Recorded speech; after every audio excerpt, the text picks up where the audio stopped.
Hari ini gue akan kasih informasi seputar Persija Jakarta. Banyak update-update terbaru yang harus kalian dengar. Salah satunya adalah perpindahan ban kapten dari Andre Tani ke Rizky Ridho. Ada apa yang terjadi di sana? Terus ada dua pemain kita yang akhirnya harus merelakan dirinya dipinjamkan ke klub lain. Ada pemain baru, asing. Posisinya apa? Itu semua gue akan kupas tuntas di konten kali ini. Tapi sebelumnya, gue minta sama kalian yang lagi nonton, di-like dulu video gue. Dengan kalian like, nanti ratingnya jadi bagus. Kalau ratingnya bagus, video gue langsung disebarin kemana-mana sama si YouTube. Dan konten kali ini disponsori oleh, ya salam, Alkas Parfum. Dengan kemasan baru, ini dia. Hari ini lagi promo gede-gedean, karena promo 88 kalau lo beli hari ini. Itu diskonnya nggak masuk akal. Jadi harganya murah banget. Dengan kemasan baru, dengan harga yang sangat murah.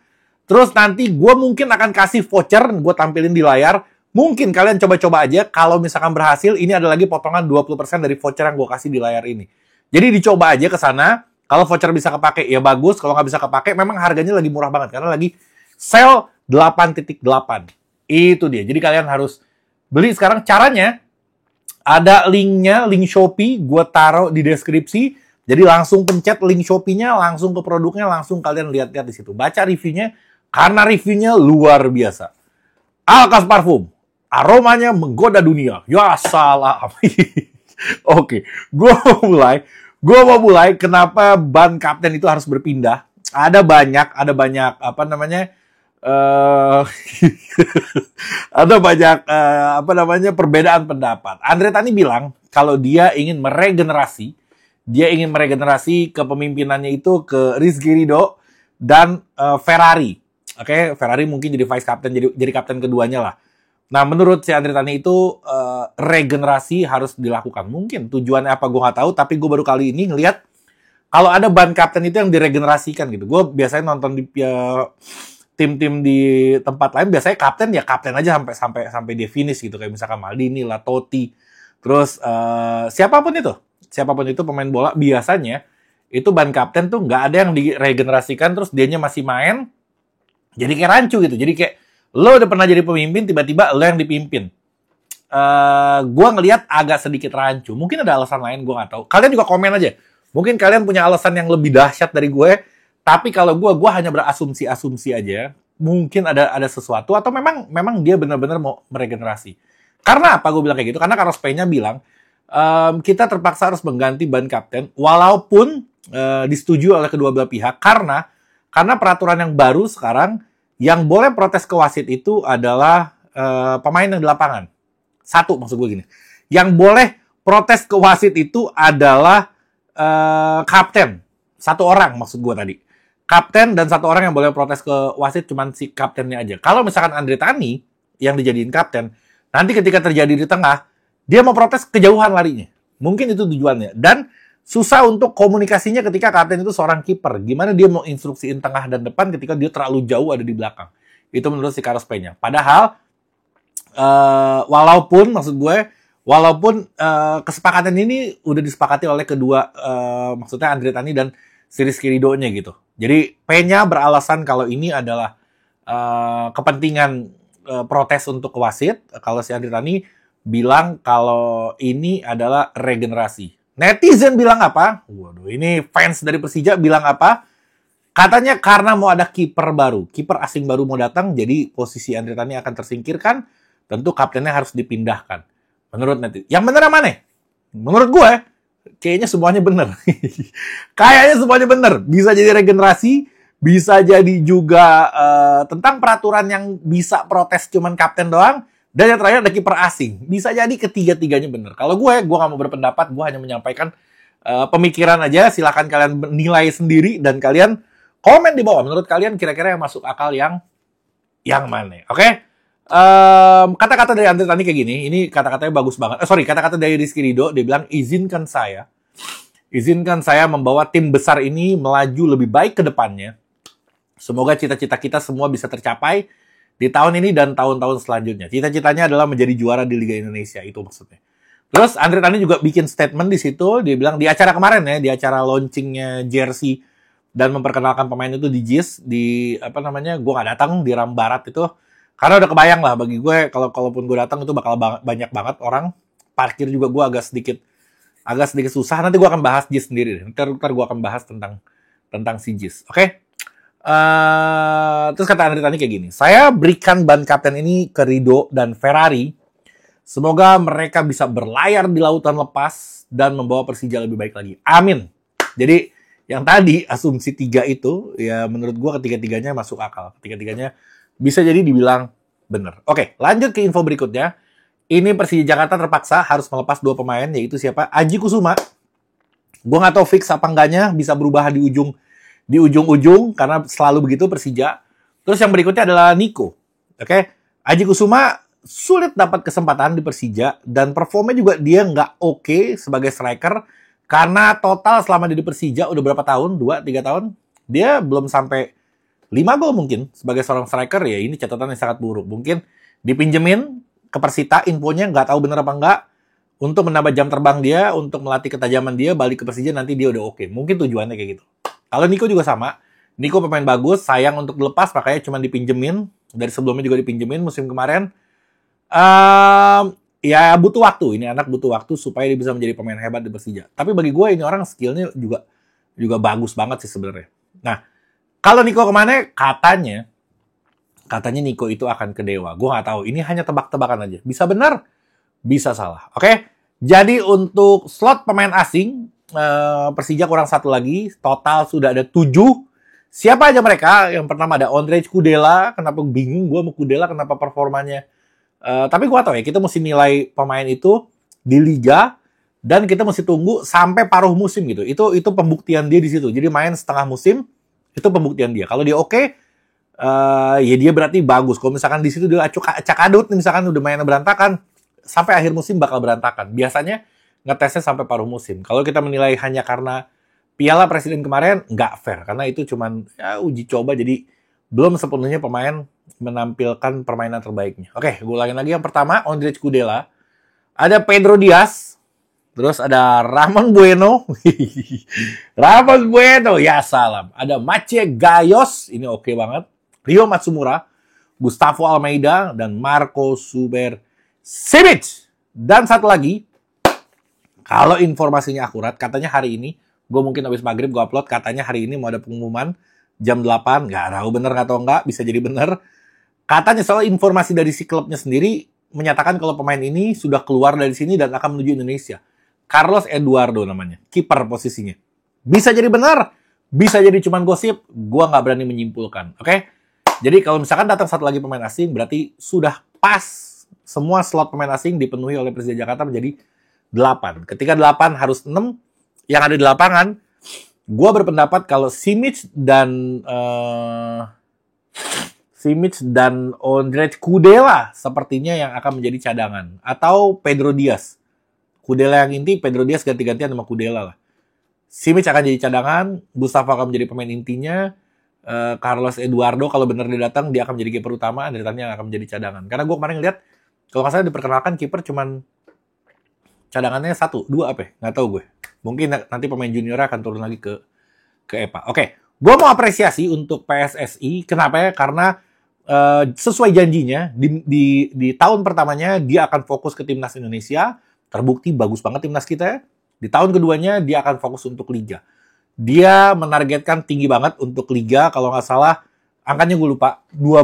peringkat 12 di Asia atau terus peringkat 6 di 3 di ASEAN atau wah hasil gue lupa, lo cek aja di Google nanti. Tapi banyak hal yang kemarin di konferensi pers disampaikan itu gue happy banget ngedengarnya. Yang pertama, jadwal yang fix selama 3 tahun ke depan.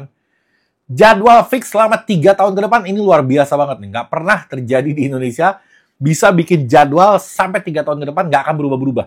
Mungkin ada sedikit berubah biasa kalau ada misalkan di Liga Eropa juga. Kalau ada perubahan ya ditaruh ntar di sela-sela minggu bisa jadi.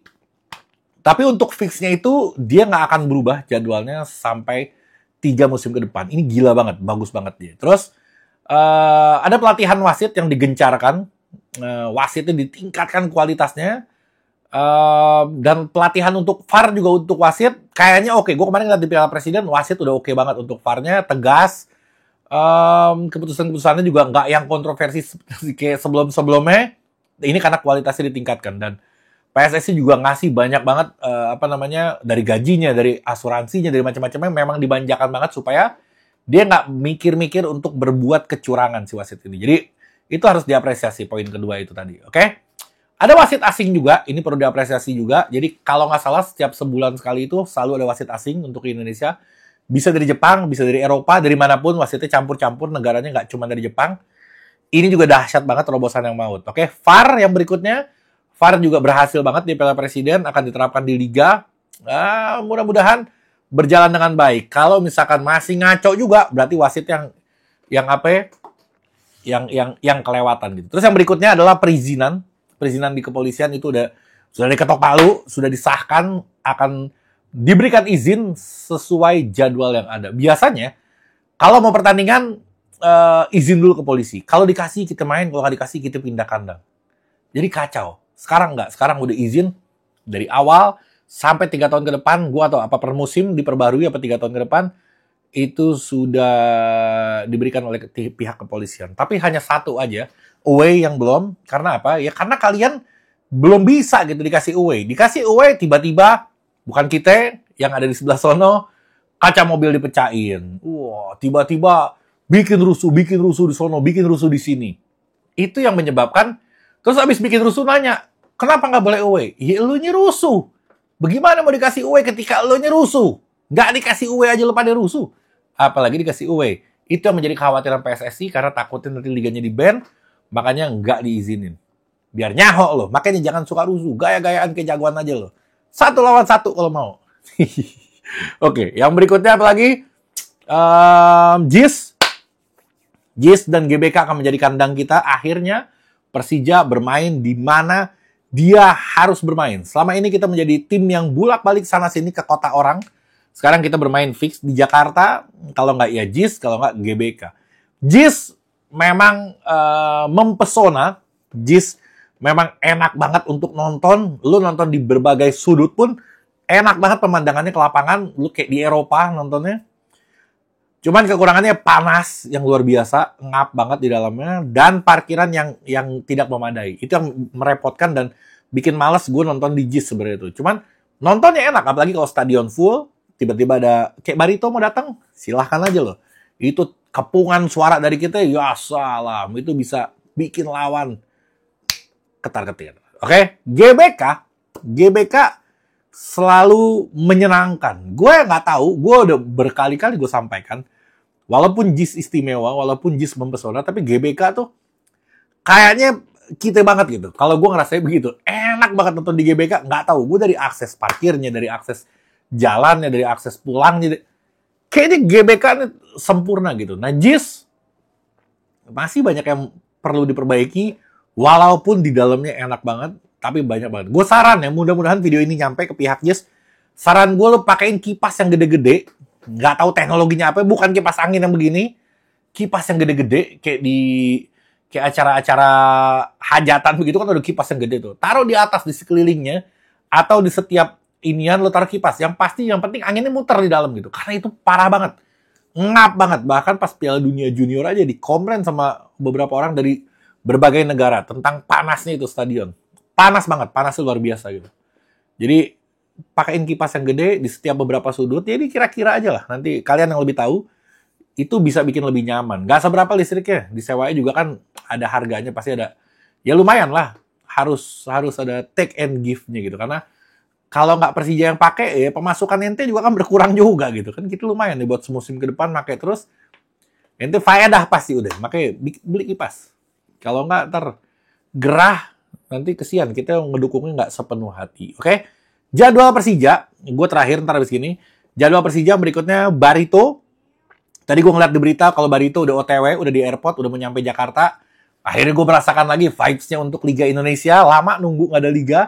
Terus sekarang gue merasakan lagi, happy gue.